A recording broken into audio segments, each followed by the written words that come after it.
और वहीं इजराइल और हमास में जारी लड़ाई के बीच प्रधानमंत्री नरेंद्र मोदी ने दुनिया में शांति की अपील की है। पीएम ने कहा कि संघर्ष किसी के हित में नहीं है। उन्होंने कहा कि दुनिया आज कई संकटों से जूझ रही है।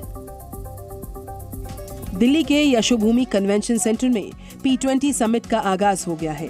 प्रधानमंत्री नरेंद्र मोदी ने यहाँ अपने संबोधन में आतंकवाद के खिलाफ भारत की प्रतिबद्धता दोहराई है और कहा कि आतंकवाद के खिलाफ सख्ती बरतनी ही होगी। भारत दशकों से आतंकवाद का सामना कर रहा है।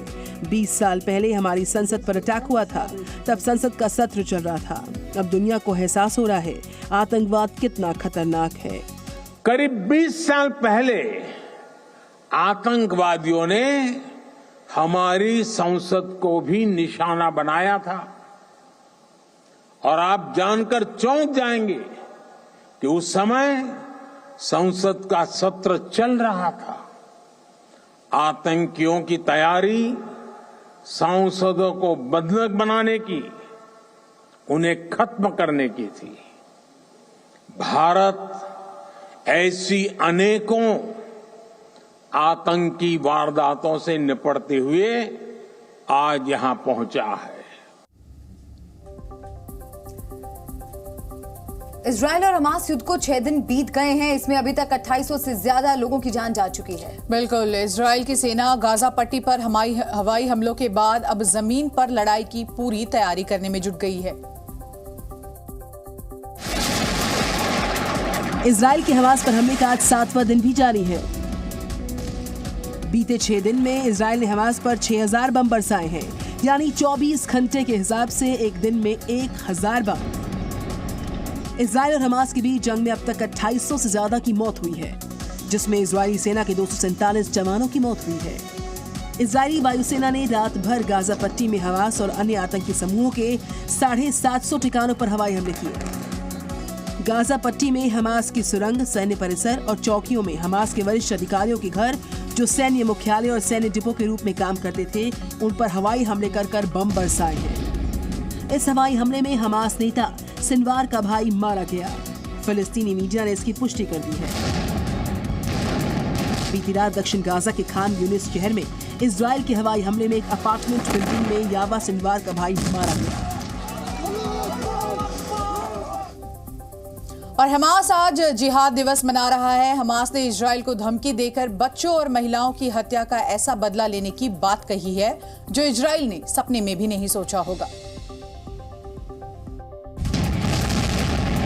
गाजा में इजरायली हमलों के बाद तबाही मची हुई है। चारों तरफ बस मलबा ही मलबा नजर आ रहा है। शहर में लगातार रेड सायरन बज रहा है। लोग जान बचाने के लिए इधर उधर भाग रहे हैं। न सिर्फ गाजा में इजरायली सेना तबाही मचा रही, बल्कि वेस्ट बैंक में भी हमास का समर्थन करने वालों पर एक्शन लिया जा रहा है। इजरायली सेना ने हमास के आतंकियों का समर्थन करने वाले शख्स की दुकान पर बुलडोजर से एक्शन लिया। हमास के खिलाफ इजराइल की सेना आज से जमीनी हमले शुरू करने वाली है।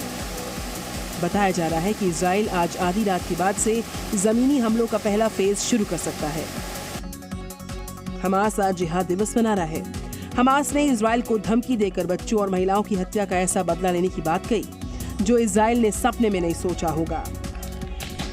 इजराइल पर हमले करने वाले हमास ने दावा किया कि वो 3 घंटे से भी कम वक्त में इजरायली सेना के गाजा डिवीजन पर कब्जा करने में सक्षम था। और इजराइल ने यूएन के बयान को अपमानजनक बताया। बिल्कुल, इजराइल ने कहा है कि हमास ने हमारे नागरिकों की हत्या की है। यूएन की प्रतिक्रिया अपमानजनक है। हमास के खिलाफ इजराइल का एक्शन जारी है। इजराइल की सेना लगातार गाजा पर ताबड़तोड़ हमले कर रही है। इजराइल ने गाजा के लोगों को उत्तरी गाजा पट्टी खाली करने के लिए कह दिया है। Gaza City, a major center, the biggest center of population in the Gaza Strip. If we zoom in a bit, here we have Gaza City and more to the south, Gaza River. You can see it here, this path. That is the Gaza River, and what the statement is saying that people living in Gaza for their own safety should move south of this river. A river being something clear and understandable for everybody, whether or not they have a map or no. उत्तरी Gaza खाली करने को लेकर Israel के ultimatum को Hamas ने fake propaganda बताया है। हमास का कहना है कि फिलिस्तीनी नागरिक इस जाल में न फंसे। इजराइल की इस चेतावनी पर यूएन ने कहा कि इस आदेश से विनाशकारी मानवीय परिणाम सामने आने का खतरा है। यूएन के इस बयान के बाद इजराइल भड़क उठा है। इजराइल ने यूएन के इस बयान को गलत बताया है। इसी बीच इजराइल के प्रधानमंत्री बेंजामिन नेतन्याहू ने गाजा को बड़ी चेतावनी दी है। नेतन्याहू ने कहा कि जब तक गाजा बंधक को छोड़ नहीं देता है तब तक गाजा में खाना, पानी, बिजली की सप्लाई बाधित रहेगी। हमास ने इजराइल पर जो हमला किया उसकी कीमत उसे हर बीतते पल के साथ चुकानी पड़ रही है। गाजा के इंच इंच इलाके को इजराइल तबाह कर रहा है। इमारतें मलबा बनती जा रही हैं। लेकिन इजराइल उसके ऊपर हुए हमले का जवाब सिर्फ बमों और रॉकेटों से नहीं देने वाला। इजराइल ने हमास को पूरी तरह से तबाह करने का मन बना लिया है और इसके लिए इजराइल ने ट्रिपल अटैक की प्लानिंग की है। इजराइल का ये प्लान अपने बंधकों को छुड़ाने के लिए है।